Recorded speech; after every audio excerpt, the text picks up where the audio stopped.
কেউ কারো রিজিকে ভাগ বসায় না, কেউ না।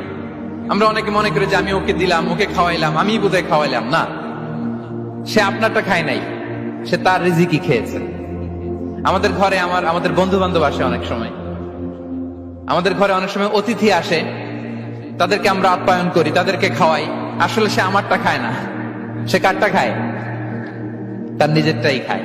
বিষ্ণু ইসলাম এটা খুব সুন্দর করে বলেছেন। ওনার কাজিন চাচাতো ভাই আব্দুল্লাহ ইবনে আব্বাসকে একদিন অনেক নাসিহা করছিলেন। করতে করতে এক পর্যায়ে তিনি বললেন, ওয়ালাম, ইবনে আব্বাসকে বলছেন, ওয়ালাম আন্না মা আসাবাকা লাম ইয়াকুন লিইখতিআক ওয়া মা আখতাআকা লাম ইয়াকুন লিইউসিবাক। আব্দুল্লাহ, জেনে রেখো, যেটা তুমি পাওয়ার এটা তুমি কোনোদিন হারাবা না। যেটা তোমার হওয়ার কথা ছিল ওটা তুমি কোনোদিন মিস করবা না।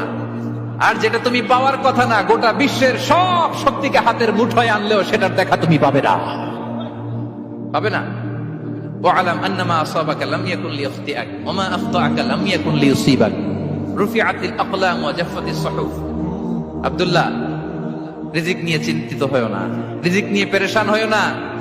প্লে ইউর রোল, রিজিক ইজ ফিক্সড। যেটা তুমি পাওয়ার তুমিই পাবা, যেটা তুমি পাওয়ার কথা না, চেষ্টা করেও সেটা তোমার কাছে আসবে।